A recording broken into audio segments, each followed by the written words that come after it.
When I was a kid growing up in the 80s, bullies were such a dominant theme in the movies. They were the archetypal villain in so many of the films that went on to become cult classics and nostalgic favorites. All the great 80s movies featured bullies, who picked on and tortured the poor protagonist, until that character mustered up the courage and drive to find some way to take a stand, defy the oppressive social hierarchy, and face their foe. Sometimes it meant actual physical confrontation with the bully, whether by way of a perfectly aimed crane kick to Johnny's nose, or just a snow-covered fit of rage against a yellow-eyed monster who pushed you too far. Believe it or not, movies in the 80s did in fact encourage certain levels of violence against teenage tyranny. Or maybe the bully could be bested on the sporting field, or through clever scheming and planning, or maybe even through the assistance of your new buddy the Luck Dragon. Whatever the case may have been, the takeaway lesson from seemingly every bully-themed 80s movie was that you had to find a way to stick up for yourself. You had to train, like wax on and wax off, or you had to buck up and face your fear, some way, somehow. There was always something that the main character had to do to deal with their bully problem. But then, by the time my generation was having kids of their own, somehow the social narrative on bullying had taken a huge change.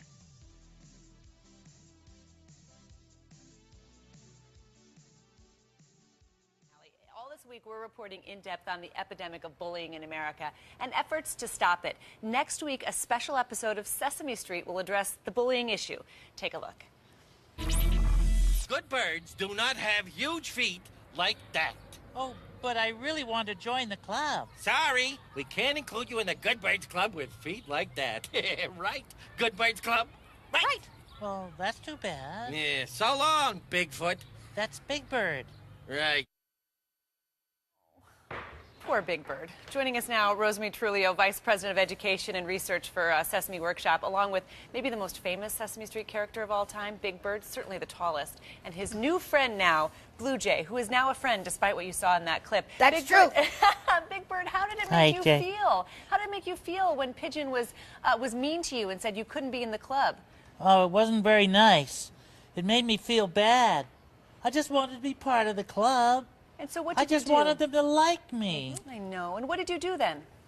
Well, Elmo and Abby saw that I was in trouble, so they went and got an adult.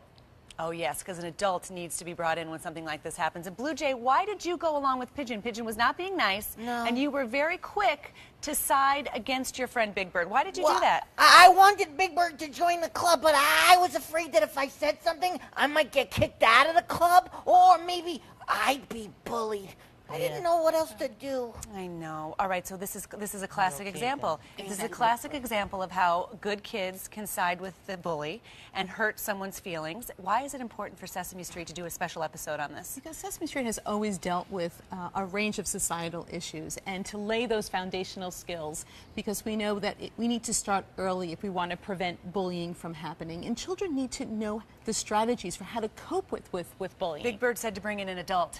That's important, I think. But sometimes adults don't get it, too. I'm going to be honest with you. Sometimes adults say, oh, there's always been bullying in schools. You got to be tougher. Right. And sometimes kids who have been bullied then turn around, and when the tables turn, they become bullies themselves, too. Right. And absolutely, parents want to do the right thing, but they may not have the strategies. So what we've done is we have this anti-bullying campaign, starting with this episode which airs on Monday, but also go to our website, sesamestreet.org/bullying, because we have activities and tips and a 5-part panel discussion so parents can get more information about how they could address bullying if it is occurring with their children. Topics. Yeah, I learned that I should be a reporter. You should. Yeah, like you. If I see something, I should go tell an adult. It's not tattling. That's absolutely That's right. right. It's just reporting the facts. You also should be friends with all of your friends. I right? would like to be friends with everybody. And everybody is different. That's Can I be your friend? You can definitely be my friend. Can I come over for dinner? What do you like to eat? I like suet. Suet. Yeah. I was going to say worms, does. but I'm not sure. I love Big suet. Bird, if you ever see somebody in trouble, you'll be a peacemaker, won't you, Big Bird? If you Oh, see yes. someone get I'd picked like to on, help. I always like to help, and I want everybody to be happy, like we said. Happy to be me. And it's fun important if everybody for children, feels that if way. they do see bullying, to actually go to an adult, a trusted adult, to get help. And sometimes, Rosemary, I think that I don't know if it's school. There's so many things that schools have to do. They have to teach kids how to read, how to write. They have to have control of the classroom, control of the playground. Fighting bullying or at least blunting the effects of bullying takes so many different things. This is just one piece of all of that. Exactly. I know there's a lot, but teachers need to be more vigilant about what's going on in the classroom, but to listen to children, because it takes a lot of courage for a child to actually come to a teacher and to explain what's been happening. So for the teachers to actually listen and they need to intervene.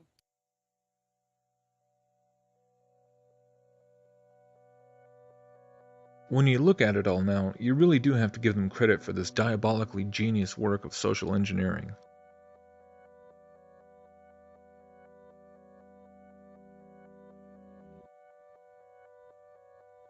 In a single generation, in the wake of 9/11 fueled terrorism fears and an ever-suffocating atmosphere of political correctness, now the message on dealing with bullies is that we need the quote grown-ups to make everyone be nice.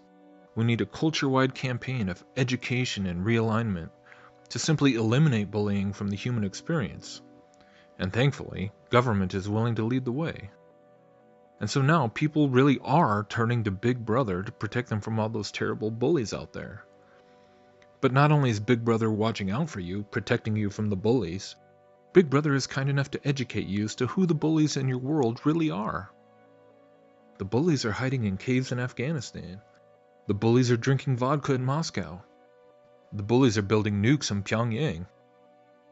Heck, there's even a whole rogue terrorist nation of bullies ravaging the Middle East, conspicuously well-funded and enjoying a windfall of leftover American military equipment.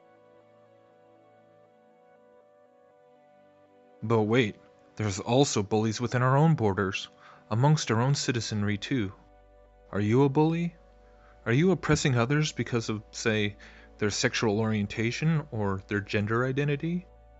Or worse, are you one of these nefarious online bullies who are ruining the lives of innocent people by spreading these despicable conspiracy theories?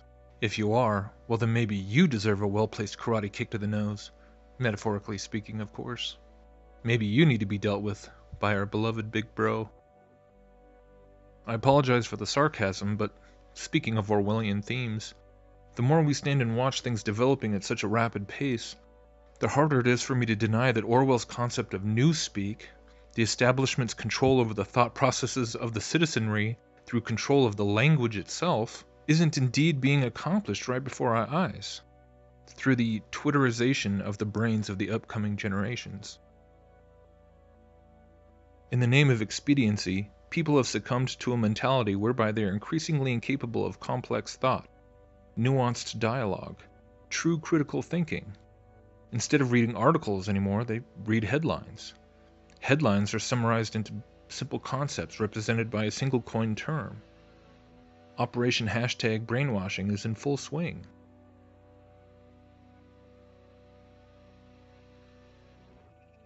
This is the real-time, real-world application of newspeak. A month ago, the term fake news was merely a combination of two words in the English language, which simply carried their own intrinsic definitions to be elaborated upon by whatever the broader linguistic context in which they might be found. But today, they're a bona fide word weapon of Orwellian-style propaganda. A single hashtagged term endowed with a heavy dose of doublethink, with the ultimate aim of curbing something called free speech, another term which, once upon a time, seemed to hold a much greater degree of sacredness within our society than it seems to today.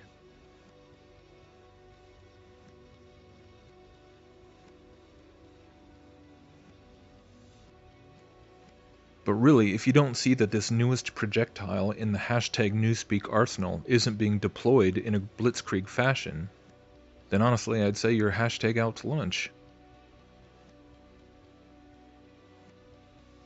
Not only have we now seen the blatant false flag shooter going into Comet Ping Pong on Sunday, in lockstep with the whole script, continuing the entire censorship agenda against online conspiracy bullying, but it's popping up everywhere. Trump's national security advisor, Lieutenant General Michael Flynn, and Flynn's son, are being slapped with accusations of pushing fake news and be conspiracy theorist bullies against poor old Hillary. And then, in what seemed to me like a very bizarre piece, The New York Times wrote this article about a recent tragedy involving cheerleaders in a car crash in the tiny town of Ira, Texas. Even the spelling and pronunciation is weird, I admit. But the weirdest part is that the New York Times reporter who wrote this story was already in the small town a week before to do a piece on the undefeated high school football team. I mean, doesn't that seem like something that the New York Times would fly somebody out there for? And so he happened to be in town when the crash occurred.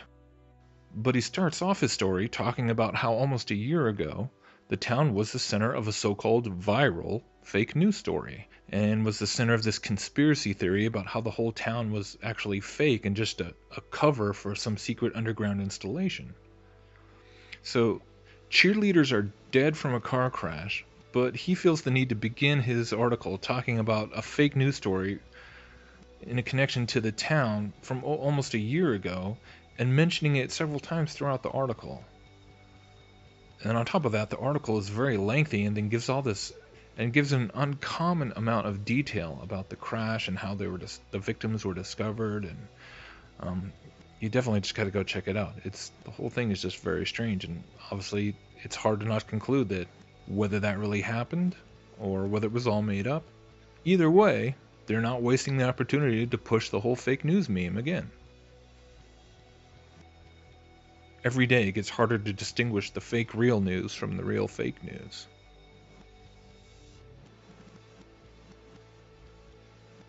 So what do we do? How do you fight the bully who bullies you by flipping it around and making you the bully? Simply because you object to monopolized media, you object to oligarchy, and object to lies and corruption and outright evil. Well, I'd say that you stop and remember that the real enemy, the real adversary, is twofold: death and the devil. And both have already been defeated. Both have already been faced and dealt with. Jesus already destroyed the only oppressor that truly had any eternal significance. That war is already won. The only question is really about whether you're fighting the right fight.